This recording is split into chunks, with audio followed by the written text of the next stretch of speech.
waxaa jirtay shir ka dhacay gacan libaax oo adiguna aad ka qayb gashay shirkaas waxaad ka sheegtay in beeshaasi dulmi faquuq dhibaatooyin badan lagu hayo oo ay ku hayaan walaalahoodii ay waddanka wada xoreeyeen waa sidaad hadalka u dhigtay weli ma aaminsan tahay in dulmigaasi beeshaasi lagu hayo aan ku warramee horta beesha aad ka soo jeedo dhiigga ugu badan ee dalkan lagu xoreynayay iyakaa u horay burburka ugu badan iyakaa u horay waayo deegaan ahaan beeshii markaa la taargeedgaraysanayey meel walbay degto de iyakaa deganaa marka magaalo walboo la burburiyo iyaka iyo beel maarata walaalkooda degan marka qayb bay ka ahaayeen burbur walba meel walba ka dhaca dalkan ka dhaca waxay ka mid ahaayeen dhiigooda ayaa ku baxay haddii ay tageen asam tageena si hagar la'aana oo ka daacada ayay u bixiyeen dhiigagii wax ugu qaalisanaa dalkan si loo xoreeyo ayay u hureen haddii dalkii la xoreeyena maantayto dalkani deegaamadaa ugu badan aan kuu sheegay ku daadsan reerka degan weeye waxaa weeyaan anigaan ku hor jooga ayaa dulmi igu dhacay baan ku maxaad ka doonaysaa beesha anigaa dulmi tirsanaya baan ku uri intaasoo jeer dulmi tirsanaya ya marka calaamadaha aniga igu dhacay beeshaydana waa ka buuxa hadday doonaan laakiin dulmiga beeshayda keliya ma aha beelaha kaleba waa dulman yihin waxay ku wada dulman yihiin beelaha somalilan oo dhan dee noloshii horumarkii dhaqaalihii waxbarashadii maxaan dhahaa la rabay dee inay halkaa gaaraan maxaan u raadinaynaa hogaanimada dulmi siyaasadeed oo hogaanka waddanka baynu ka hadlayna dulmi siyaasadeed anaa ku yidhi anigaa lay dulmay baan ku yidhi intaasoo jeer anna beeshan ka soo jeeda hogaankoodii baan ka mid ah shirka waxaad ka sheegtay in arrintaasi sababtu ay kow tahay midnimada beesha in midnimada beesha la ilaaliyo adigana imika waxa lagu arkaa oo intooda ugu badan ay ku arkaan inaad ka soo horjeedo midnimadoodii oo musharaxa isku raaceen aad xagal daacinayso arrintaas meena kuu muuqan may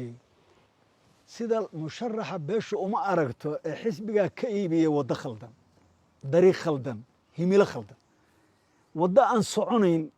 saddexda xisbi baa doorasho madaxtooye gelaya somalilan haddaan kuu sheegay ka dhici mayso marka miyaanan beesha xubin ka mida ahayn hogga ay ku socoto miyaanan xaq u lahayn inaan ka joojiyo miyaan burburkoodu aniga i saamaynin maanta waxaan aaminsanahay fursadda muuse bixi siinayo beeshay ya uu leeyahay tartama waa xisbi weyn annagu waxaan nahay ururo yaryar oo haddeer soo dhaldhalanaya talada ugu wanaagsan waxay ahayd inay sharciga de beesha maaha aduu beel ha u dhiginina waayo waxaan arkay dad doonaya inay dagaal beesha geliyaan oo ay ku abuuraan in walaalahoodii iyakii maamulkii iyakii uu dagaal ka dhex qarxo kuwaas waa kuwa ku dul cayaaraya inay maaragtay beeshayda ay laakiin de waxaad shalay aaminsaneed markaad shirki ka hadlaysay marna dagaal ma oran waxaan ku yidhi ha layskugu yeero beelihii markaa la diidanaa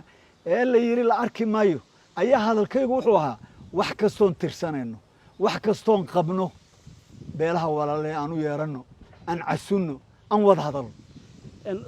marka ma ahayn dagaal marna meeluu ku jiro kama qayb noqonan suurtagalba kula tahay iyadoo deegaamo qaari ay cadhaysan yihiin in doorasho ururo la geli karo ammaan ahaan waayo aragnimadaadii usiiri arrimo gudeed baad soo martay iyadoo aan xal siyaasiya la gaadhin shalay waxaa la yidhi carboore ma ha tago waan tegey markii dambe waxaa la yidhi car hargeysaha ka qabto shir waan tegey markii dambe waxa la yidhi car barbaaraha soo gaaro waan qabtay markii dambe waxa la yidhi car burcaha ha tago war beeshu waa ummadday la mid tahay beeshaydu kama duwana beelaha ummadda dagaal ma rabto fadqalalo ma rabto qax ma rabto xabad dhacda ma rabto carruurta iskuulka aadaysa inay naxdin iyo burbur ku waxaya ma abuuran dagaalkan waa dagaal siyaasiyiin wataane dagaal beel ma ah beeshayda ha ku soo jeedin ummadda kale inaad ka dhigtid beel doonaysa inay somalilan burburiso kuwa doonaya beesha inay dagaal geliyaan ba waxay juqojuqeeyaan beel baa dhiig baa daadanaya war wax dhiigoo daadanaya ma jiraan shalaan burca ka imid hadda beritaan ku noqonaya saadan baan ku noqonaya hadalkayga qaado beeshaani beelaha somalilan ugu mudan weeye somalilan inay jirto tabashada waxaan ku idhi waa gar qof kaste oo muwaadina ama beela inay garasho dhiibtaan taan anigu isku diidanay waxa weeye wadiiqada loo marayo maxaan dhahaa tabashada anigu waxaan qabaa wadiiqada loo maray inay noqoto dariiqa nabad dariiqa wada hadalka dariiqa sharciga dariiqa shokeeyanimada dariiqa wax isku caqli celinta ayaan aaminsanahay laakiin waxaa lagu riixayaa beesheeda lagu riixayaa oo lagu riixayaa inay galaan jid ciriiri ah dariiq ciriiri ah oo ah